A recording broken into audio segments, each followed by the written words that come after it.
YCP 7వ list ఉమ్మడి ప్రకాశం జిల్లా రాజకీయాలను ఉలిక్కిపడేలా చేసింది. 2 నియోజకవర్గాల్లో 2 ముఖ్యులను పక్కన పెట్టడమే కాకుండా అనూహ్యంగా కొత్తవారికి ఇన్ఛార్జి బాధ్యతలు అప్పగించడం హాట్ టాపిక్గా మారింది.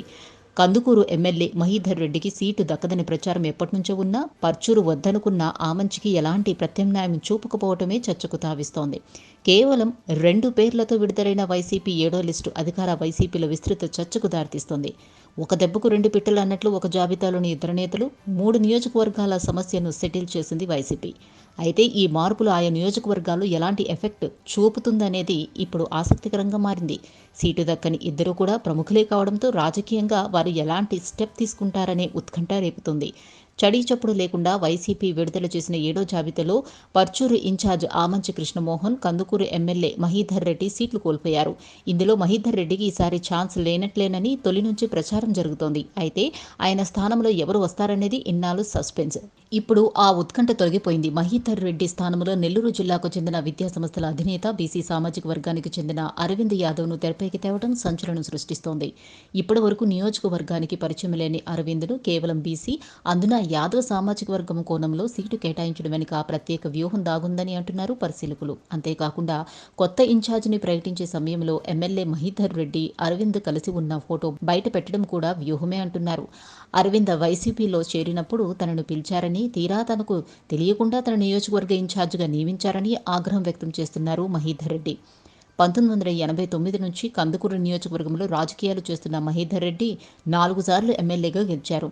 ఇప్పుడు సడన్గా తప్పుకోమని పార్టీ ఆదేశించడంతో ఆయన భవిష్యత్పై రకరకాల ఊహాగానాలు వినిపిస్తున్నాయి. నియోజకవర్గంలో పటిష్టమైన ఓటు బ్యాంకు ఉన్న మహీధర్ రెడ్డి పార్టీ ఆదేశాల ప్రకారం నడుచుకుంటారా లేక ప్రత్యామ్నాయం చూసుకుంటారా అనేది ఆసక్తి రేపుతోంది. తనకు సీటు దక్కదని ప్రచారం మొదలైన నుంచి రామయ్యపట్నం పోర్టు నిర్వాసితులతో కలిసి ఆందోళన బాటపట్టిన మహీధర్ రెడ్డి పరోక్షంగా ధిక్కార స్వరం వినిపిస్తున్నట్లేనని అంటున్నారు. ఇదే విధంగా పర్చూరులో మార్పు కూడా విస్తృత చర్చకు దారితీస్తుంది. వాస్తవానికి పర్చూరులో ఇన్ఛార్జిగా ఉన్న చీరాల మాజీ ఎమ్మెల్యే ఆమంచి కృష్ణమోహన్ తొలి నుంచి ఆ బాధ్యతలపై విముఖంగానే ఉన్నారు. తన సొంత నియోజకవర్గం చీరాల మళ్లీ కేటాయించాలని ఎప్పటినుంచో కోరుతున్నారు. పర్చూరులో టీడీపీ, ఆ పార్టీకి అనుకూలంగా కమ్మ సామాజిక వర్గం బలంగా ఉండడంతో అక్కడ గెలుపు అంత ఈజీ కాదని గ్రహించిన ఆమంచి ఎప్పటినుంచో సీటు మారేందుకు ప్రయత్నిస్తున్నారు. అయితే చీరాలలో సిట్టింగ్ ఎమ్మెల్యే కరణం బలరాం కారణంగా కృష్ణమోహన్ ఆశలు ఫలించలేదు. పేరుకు పర్చూరు ఇన్ఛార్జిగా పనిచేస్తున్నా ఆయన మనసంతా చీరాల చుట్టూనే తిరుగుతూ ఉండడంతో కొత్తవారికి బాధ్యతలు అప్పగించింది వైసీపీ. అయితే అనూహ్యంగా ఎవరూ ఊహించని విధంగా అమెరికాలో ఉన్న టీడీపీ మాజీ నేత ఎడం బాలాజీకి పర్చూరు ఇన్ఛార్జిగా నియమించడం క్యాడర్ను ఆశ్చర్యానికి గురిచేసింది. 2014లో చీరాల వైసీపీ అభ్యర్థిగా పోటీ చేసిన ఎడం బాలాజీ ఆ ఎన్నికల్లో ఓటమితో టీడీపీలో చేరారు. గత ఎన్నికల్లో టీడీపీ టికెట్ దక్కకపోవడంతో వ్యాపార రీత్యా అమెరికా వెళ్లిపోయారు.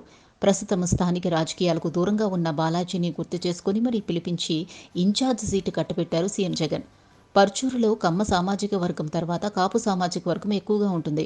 కాపులతో పాటు ఎస్సీ, ఎస్టీల ఓట్లు తమ పార్టీకి పడతాయన్న అంచనాతో ఎడం బాలాజీని రంగంలోకి దింపారు సీఎం జగన్. ఈ 2 మార్పులతో ప్రకాశం రాజకీయంపై హాట్ డిబేట్ జరుగుతోంది. కందుకూరులో సీనియర్ నేతను తప్పించడం, పర్చూరు నుంచి ఆమంచికి విముక్తి కల్పించి ఇంకా ఎక్కడా సీటు కేటాయించకపోవడంతో చీరాల రాజకీయం గరంగా మారే అవకాశాలు ఎక్కువగా ఉన్నాయంటున్నారు. చీరాల నుంచి 2 సార్లు ఎమ్మెల్యేగా గెలిచిన ఆమంచి గత ఎన్నికల్లో ఓడిపోయారు. తనకు బలమైన వర్గం ఉన్న చీరాల నుంచి మళ్లీ గెలవాలని బలంగా కోరుకుంటున్న కృష్ణమోహన్ పర్చూరు ఇన్ఛార్జిగా ఉన్న చీరాల రాజకీయాల్లో తలదూర్చేవారు. దీంతో అక్కడి సిట్టింగ్ ఎమ్మెల్యే కరణం వర్గీయులతో పలుమార్లు వివాదాలు జరిగాయి. కొన్నాళ్లుగా ఈ తగాదాలు పెద్దగా లేకపోయినా ఇప్పుడు ఆమంచి ఖాళీ అవ్వడంతో చీరాలలో మళ్లీ గ్రూప్ ఫైట్ తప్పదనే అభిప్రాయం వ్యక్తమవుతుంది. మరోవైపు ఆమంచి సోదరుడు స్వాములు ఇక్కడ నుంచి జనసేన తరపున పోటీ చేయనున్నారనే ప్రచారం కూడా హీట్ పుట్టిస్తోంది.